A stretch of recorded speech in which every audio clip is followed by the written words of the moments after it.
Hello friend, हमारे YouTube channel में आप सभी का स्वागत है। जैसा कि आप सभी जानते हैं, इस चैनल के माध्यम से आप सभी को यूपी बोर्ड 2023 परीक्षा की तैयारी करवाई जा रही है।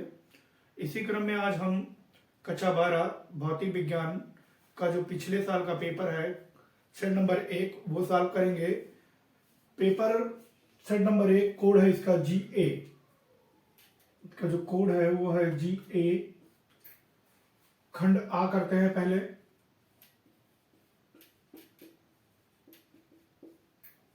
हम लोगों का कह रहा है कि एक प्रत्यावर्ती धारा परिपथ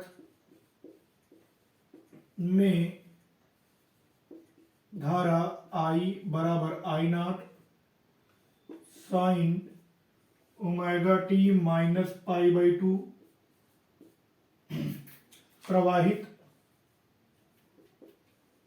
प्रवाहित है। परिपथ के सिरों के बीच प्रत्यावर्ती विभव E = E0 sine omega T लगाया जाता है।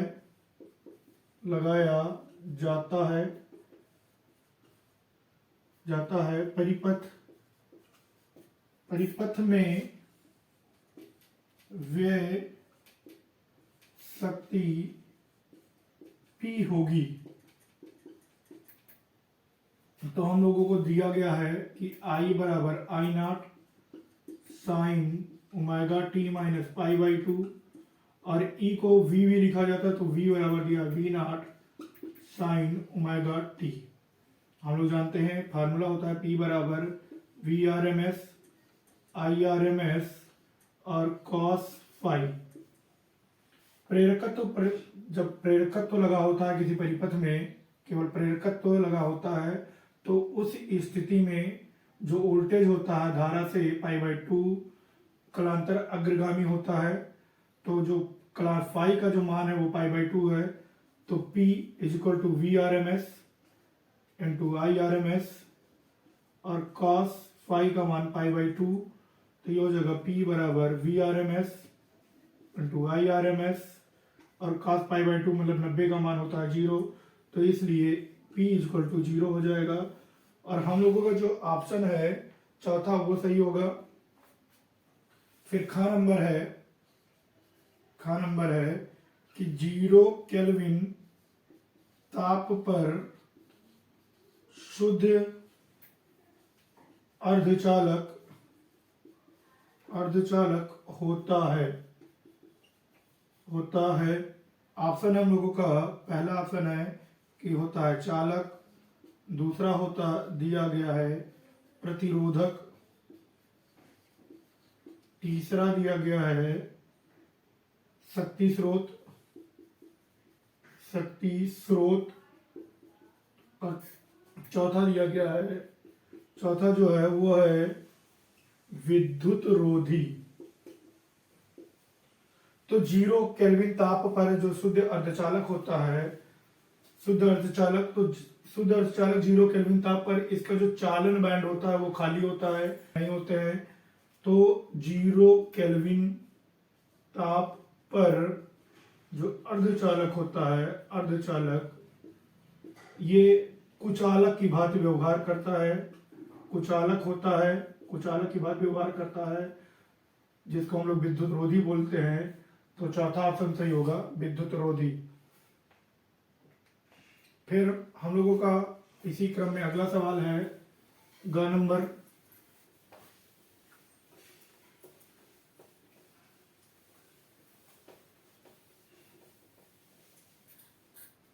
नंबर है कि V इलेक्ट्रॉन वोल्ट ऊर्जा वाले इलेक्ट्रॉन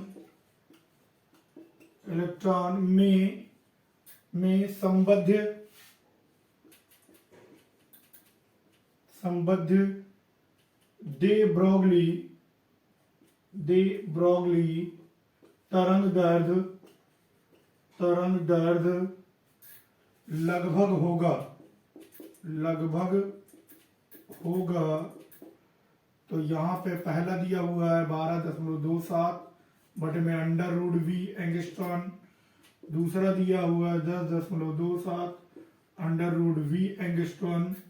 तीसरा दिया हुआ है हम लोगों का 2.07 वी एंगस्ट्रॉन और चौथा दिया हुआ है 16.07 वी एंगस्ट्रॉन। तो वी इलेक्ट्रॉन और ऊर्जा वाले इलेक्ट्रॉन से संबद्ध डी ब्रोगली जो तरंगदैर्घ्य होगा वो लगभग बराबर होता है 12.27 एंगस्ट्रॉन अंडर रूट वी। ये होता है हम लोगों का लैम्डा का फार्मूला। ये याद रखना कि जो तरंगदैर्घ्य होगा वो लगभग बराबर होगा 12.27 एंगस्ट्रॉन अंडर रूट वी के। फिर अगला है हम लोगों का घ नंबर कि परमाणु के अंदर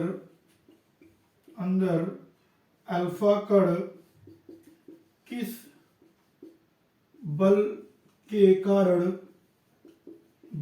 कारण प्रकीर्णित होते हैं। मतलब प्रतिकर्षण होता है किसके कारण? तो पहला गुरुत्वीय बल, दूसरा है नाभिकीय बल, तीसरा है कूलाम बल और चौथा हम लोगों का है चुंबकीय बल।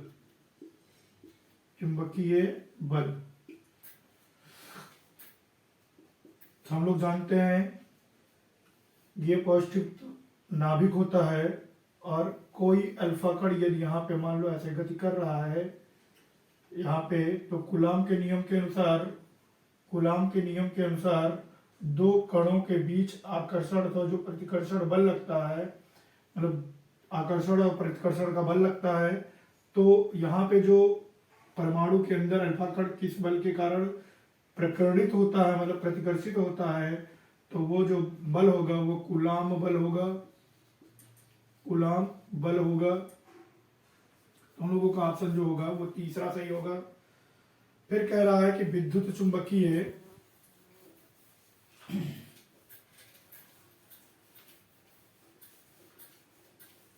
अगला हम लोगों का है कि विद्युत चुंबकीय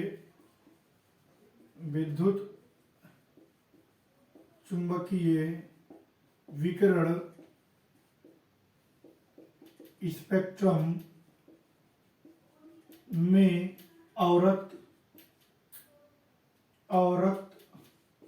विकिरण का आवृत्ति प्रास है।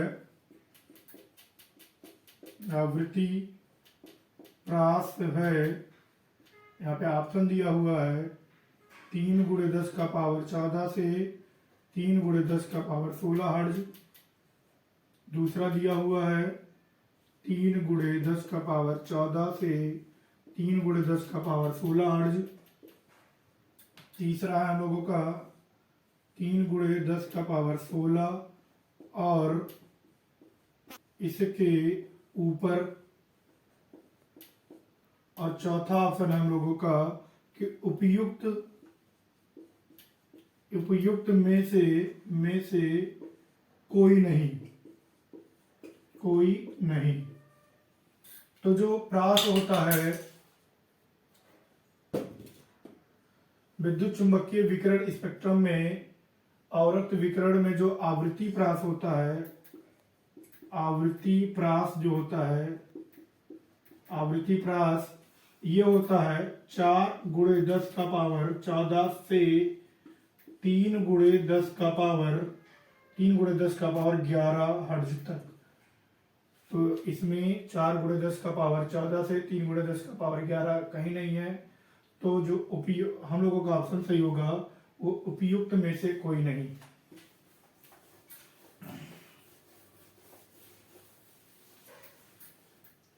इसी का अगला सवाल है हम लोगों का कि 4 नंबर देखते हैं कि एक किरण पुंज वायु से जल में प्रवेश करता है निम्नलिखित में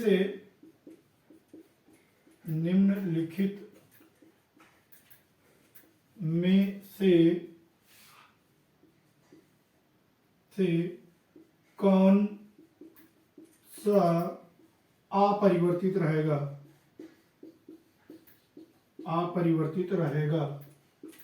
पहला दिया है वेग, दूसरा दिया है आयाम, तीसरा दिया है तरंग दैर्घ्य और चौथा जो दिया है वो दिया है आवृत्ति। तो हम सभी जानते हैं कि एक माध्यम से दूसरे माध्यम में जाने पर जो प्रकाश की आवृत्ति नहीं चेंज होती है। तो हम लोगों का जो ऑप्शन 4 है वो सही होगा। अब हम लोग करते हैं खंडवा करते हैं।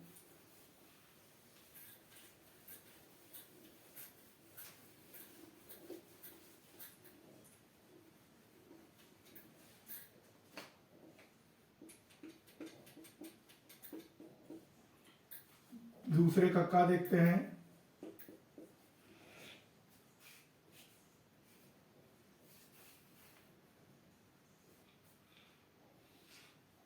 कह रहा है कि एक अल्फा कण 15 गुणे 10 का पावर 4 न्यूटन पर कूलाम विद्युत क्षेत्र में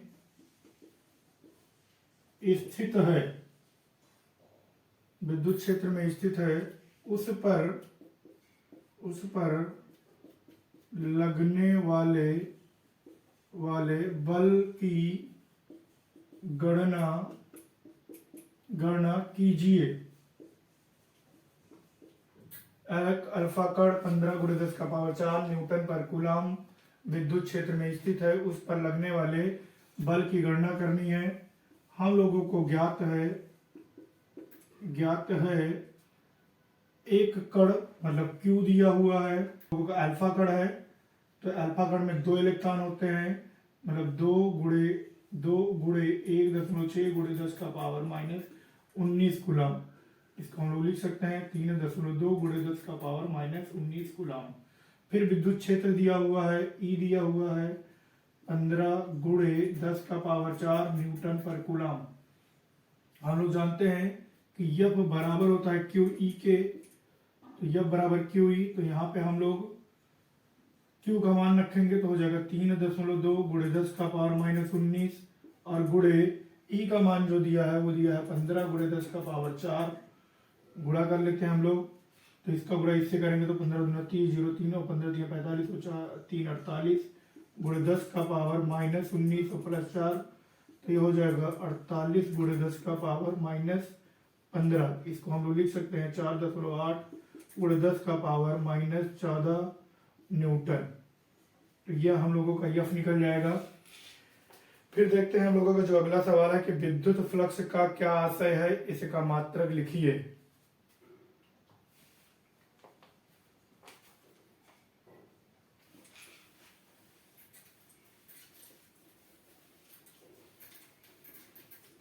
अगला सवाल है हम लोगों का खा नंबर देखते हैं कि विद्युत फ्लक्स का क्या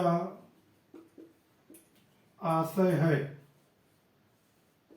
इसका मात्रक लिखिए। मात्रक लिखो। विद्युत क्षेत्र, विद्युत फ्लक्स की जो परिभाषा है वो ये है कि विद्युत क्षेत्र में स्थित क्षेत्रफल के अभिलंबवत अभिलंबवत गुजरने वाले वैद्युत बल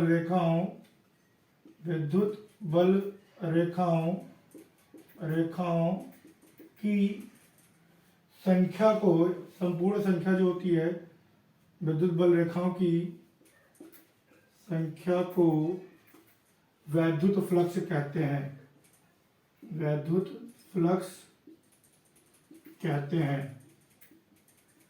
इसे फाई ई से प्रदर्शित करते हैं। फाई ई से प्रदर्शित करते हैं। और जो फार्मूला हम लोगों का होता है वो होता है फाई ई बराबर ई ए कॉस थीटा, और इसका जो मात्रक होता है वो होता है वेबर। फिर अगला सवाल है जो हम लोगों का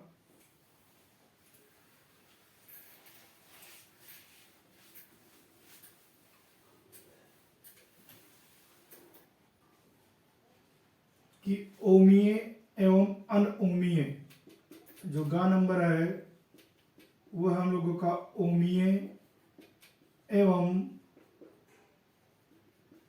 अनओमीय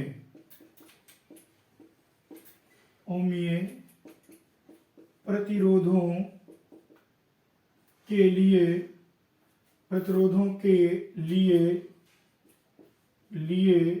V तथा धारा I, ऊर्ध्वता तथा धारा I के बीच ग्राफ खींचिए। तो ओमीय प्रतिरोध, तो ऐसा प्रतिरोध जो ओम के नियम का पूर्णतया पालन करता है उसे हम ओमीय प्रतिरोध कहते हैं। तो कह रहा है कि ओमीय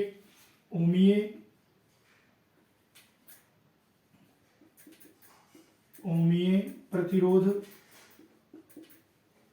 और अनओमीय प्रतिरोध,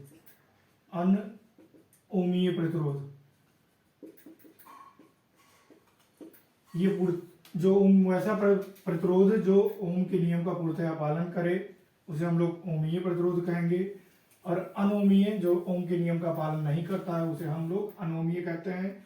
ओमीय प्रतिरोध में V और I के बीच का जो ग्राफ होता है वो एक सरल रेखीय ग्राफ होता है। ये V को प्रदर्शित कर रहा है और ये I को प्रदर्शित कर रहा है, तो इसके बीच का जो ग्राफ मिलेगा हम लोगों को एक सरल रेखा मिलेगी। इस तरीके से जो अनओमीय प्रतिरोध होता है वो सरल रेखीय ना होकर वक्राकार होता है।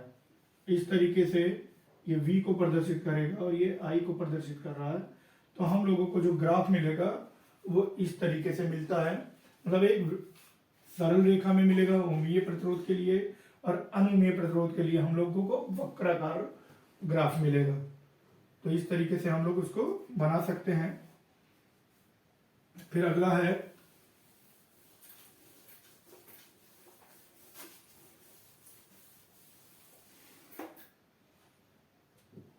ख नंबर, दे ब्रोगली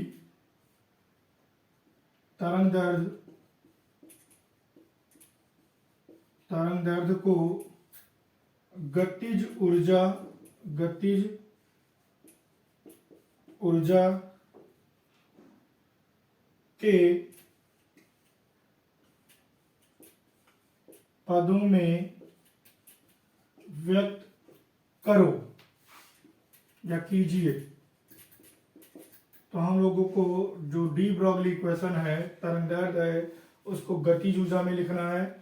तो हम लोग जानते हैं कि E इक्वल टू होता है mc² और E इक्वल टू होता है h न्यू के। तो ये समीकरण नंबर मान लेते हैं फर्स्ट और ये मान लेते हैं सेकंड। समीकरण फर्स्ट तथा सेकंड से, तो h न्यू समीकरण फर्स्ट तथा सेकंड से h न्यू बराबर हो जाएगा mc², न्यू बराबर होता है c/λ। तो इसको हम लोग लिख सकते हैं hc/λ बराबर mc², एक c से c कट जाएगा, तो यहाँ हो जाएगा h लेमडा बराबर एम सी, तो लेमडा बराबर हो जाएगा एच अपान एम सी। इसको हम लोग लिख सकते हैं लेमडा बराबर एच अपान पी। यहाँ तक अब ये तो है डी ब्रागली इक्वेशन, इसको हमें गतिज ऊर्जा में बदलना है। तो हम लोग जानते हैं जो गतिज ऊर्जा का फार्मूला होता है, गतिज ऊर्जा के बराबर होता है half M V square, half M V square. यदि हम लोग इसको इस तरीके से m से ऊपर नीचे गुणा कर दें तो k बराबर हो जाएगा half M square V square और बटे में m, या फिर इसी को लिख सकते हैं 2km बराबर एम वी का होल स्क्वायर। यम और v इक्वल टू हम लोग जानते हैं p होता है, तो यम v इक्वल टू p, तो ये हो जाएगा हम लोगों का p स्क्वायर बराबर 2km, तो p बराबर हो जाएगा अंडर रूट 2km। p, ये p का मान हम लोग यहाँ रख सकते हैं, इसको इक्वेशन नंबर मान लेते हैं 3। तो समीकरण 3 में p का मान रख देते हैं। समीकरण 3 में p का मान रखने पर तो ये हम लोगों का जो फार्मूला हो जाएगा लेमडा बराबर h और बटे में अंडर रूट 2km, ये हो जाएगा डी ब्रागली इक्वेशन गतिज ऊर्जा के टर्म में। फिर उसके बाद है अगला सवाल जो हम लोगों का है,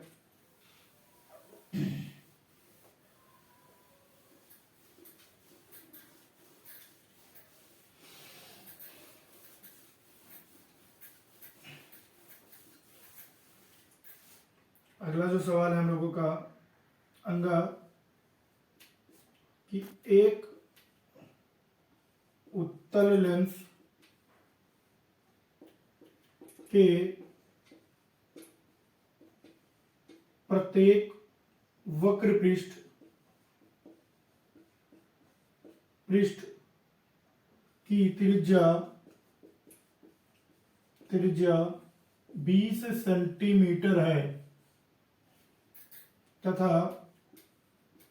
तथा लेंस के माध्यम का अपवर्तनांक 1.5 है। यदि लेंस को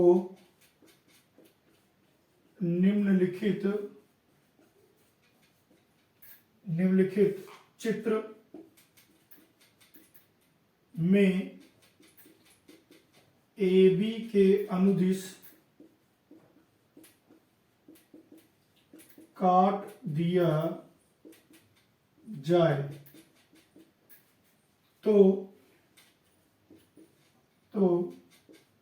प्रत्येक नए लेंस की फोकस दूरी क्या होगी? फोकस दूरी क्या होगी? ये चित्र बना हुआ है।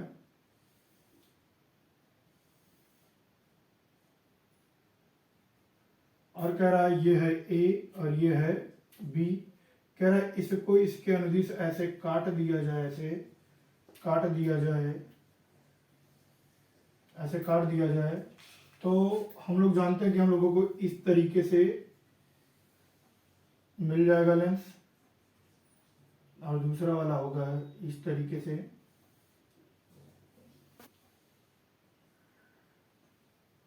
और इसकी त्रिज्या दी हुई है,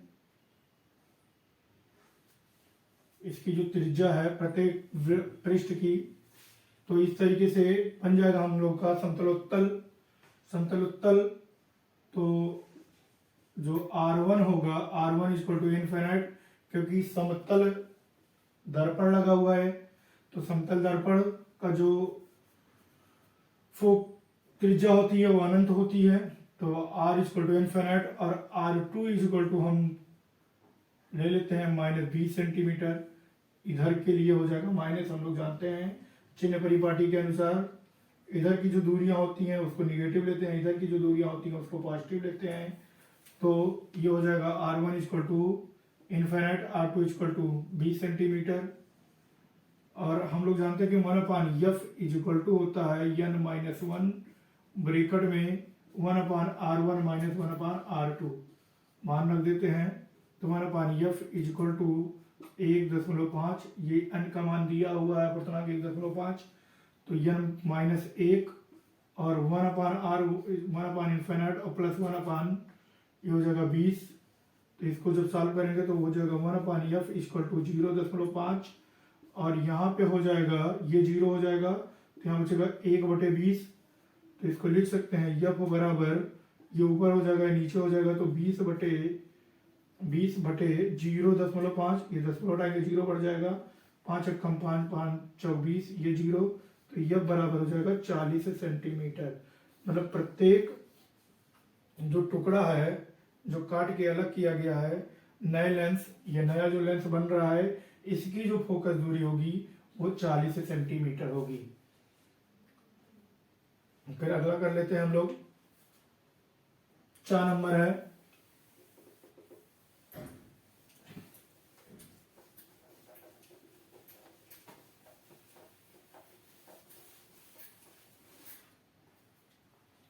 हम लोगों का एक उत्तेजित हाइड्रोजन परमाणु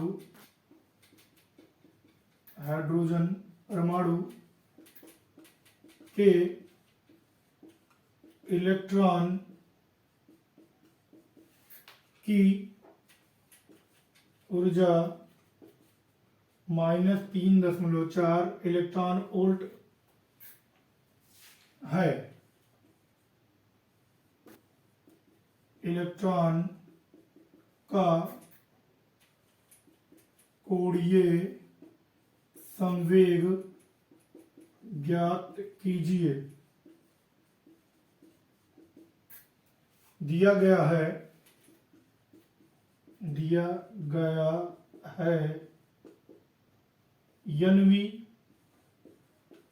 nवीं कक्षा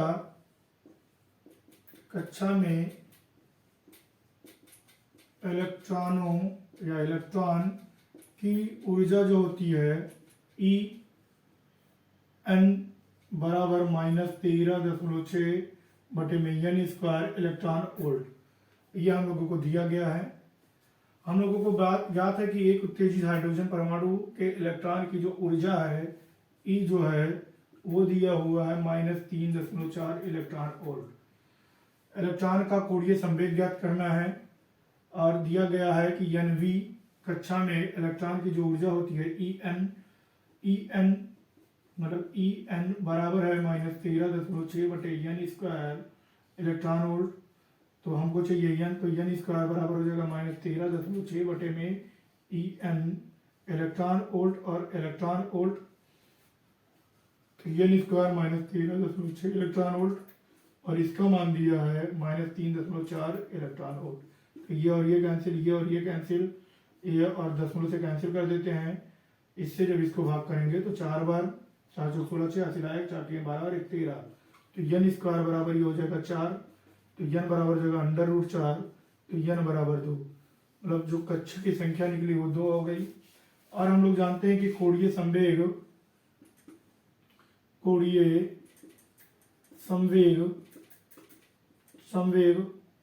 L बराबर होता है NH/2π के, NH/2π के। तो मान रख के सॉल्व कर लेते हैं।